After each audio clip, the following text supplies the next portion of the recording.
Alright guys, so they just announced Pacquiao versus Mayweather 2 at the Sphere. And I'm making this video because I want to know what you guys think. I want to know who you guys think is going to win this fight. It's really hard for me to pick it. I think this is the biggest risk that Floyd Mayweather has probably ever taken during his career.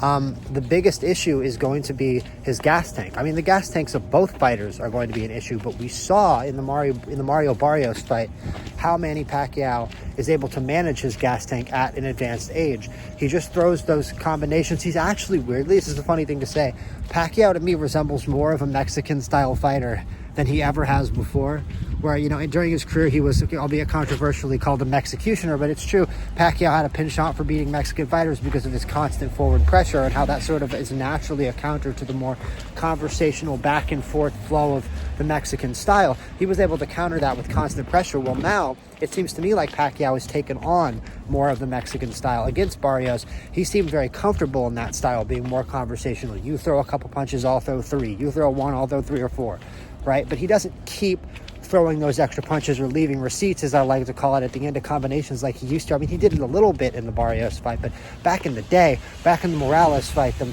Marquez fight, Pacquiao would always throw those extra punches after finishing his combinations. Now, he's just kind of 1, 2, 3, move out, right? And I think that's a lot more dangerous for an older Floyd, actually, especially potentially later into this fight, because again, we don't know how good Floyd Mayweather's gas tank is going to be. He's going to get to, I guess, test it against Mike Tyson. However, we've seen that Mike Tyson, get the glare off, we've seen that Mike Tyson has, at this point, almost no gas tank at all.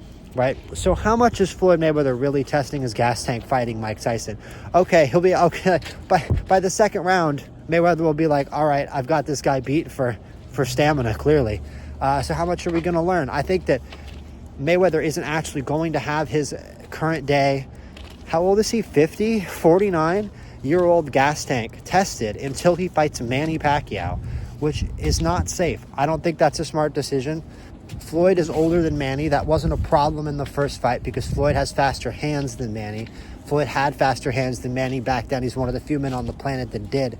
And I think that today he probably still will have faster hands than Manny. He won the first fight in a very simple way, and he didn't really have to do all that much to beat Pacquiao given his hand speed. And what I mean by that was it was an open stance matchup, so their front feet are lined up, which means their front fists are also lined up.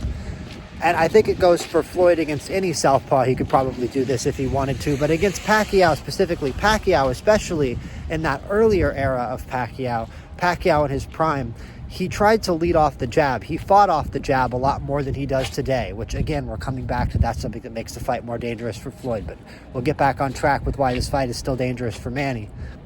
But Floyd knew that Pacquiao would lead off the jab and that his offensive game plan was predicated around that jab. So in order to neutralize that jab, all Floyd Mayweather had to do, given that it was an open stance matchup, was just tap it. Just tap it. It's right in front of you.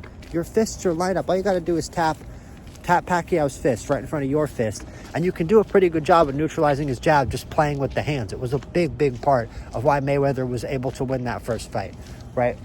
So he had an effective game plan. He clearly knows how to neutralize southpaws. He clearly has tricks to neutralize southpaws. And if he's willing to take this fight, willing to make it a professional bout, willing to risk his 50-0 record against Manny Pacquiao, then that clearly means that he still believes that he sees something in Manny Pacquiao's game that he can exploit, even if it isn't the same exploit that he saw the first time.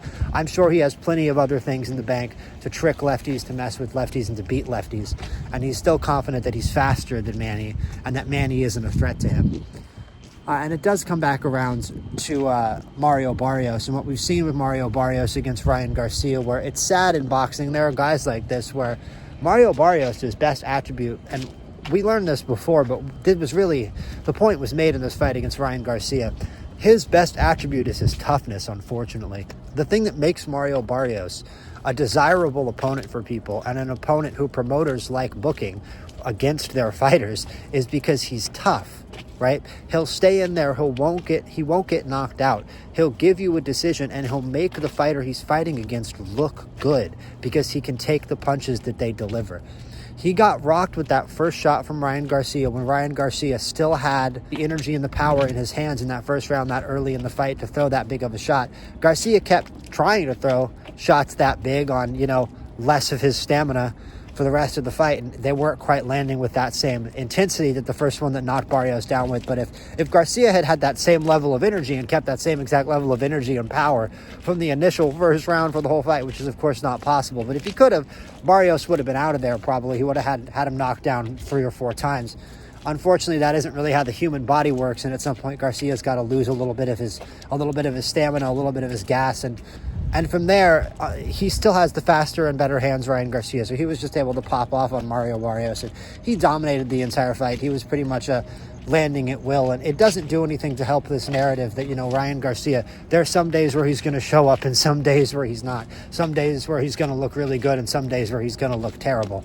It doesn't do anything to assuage that narrative, because this is another perfect example of that for Ryan Garcia. And I think that if, coming up soon, if his next big fight, his next big hallmark career-defining fight is against Shakur Stevenson, I think that's not going to do anything to quell that narrative either, because I think Shakur is still going to beat Ryan Garcia. I think you don't know boxing if you think that if you let that fight against Mario Barrios change your mind on that matchup, on Shakur versus Ryan, you're crazy. Of course Ryan Garcia beats Mario Barrios and doesn't beat Shakur Stevenson, right?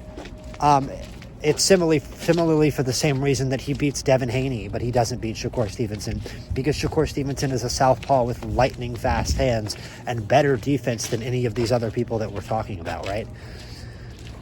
I mean, there's plenty of opportunities even in that Mario Barrios fight to see big holes in Ryan Garcia's game, things he does wrong, defensive slip-ups, times that he leaves his hands down when he shouldn't, blah, blah, blah, all sorts of little things that we know are part of Ryan Garcia's game, things that he doesn't do technically or that he willfully ignores technically in the name of being a funner, just being a funner fighter. But the fact that I do think these things about Mario Barrios, and that I do believe in these, deficiencies in skill that he might have, and that he is more of just a tough guy who can take punches more than someone who can deal damage back the other way, unfortunately, it seems like to me. It doesn't take away from the fact that the offensive skill set that we saw Manny Pacquiao enact against him is still a great offensive skill set, and that it's still going to pose problems for a Floyd Mayweather even at this advanced age. And I think that with a potential decline in speed from Floyd, combined with a more measured game plan actually by Pacquiao, you could see a much different flow to this fight than to the first fight. And I'd be interested to see what the atmosphere for this fight looks like, what the atmosphere in that building is going to be like. I mean, it's obviously going to be a big fight night, but man, I feel like with a setting like the Sphere, and people are going to be getting on these guys the entire time for, they're so old now. I think you really could ultimately get a really grand atmosphere, a great night, and a tribute to, a great era of the sport, and a tribute to, an era of the sport that a lot of people have fond memories of. I wasn't the biggest fan of that era of the sport. I think that the relationships between the networks and the fighters and the belt organizations, I think that we're in a little bit better of a time now. But with what those men accomplished in the ring, Manny Pacquiao, Floyd Mayweather, and all the fans they've had for so many years, it'll be great to have another night to come out and just remember those things, relive those things. And you know what, man? Why not have a trilogy, dude? Why not have a trilogy? If we're going to be doing this thing with these fighters in their 40s coming out for these fights, and especially with the iconic rivalry between these two, I feel like they kind of owe us a 3-fight trilogy for how long we had to wait for the first fight with all the industry BS, no?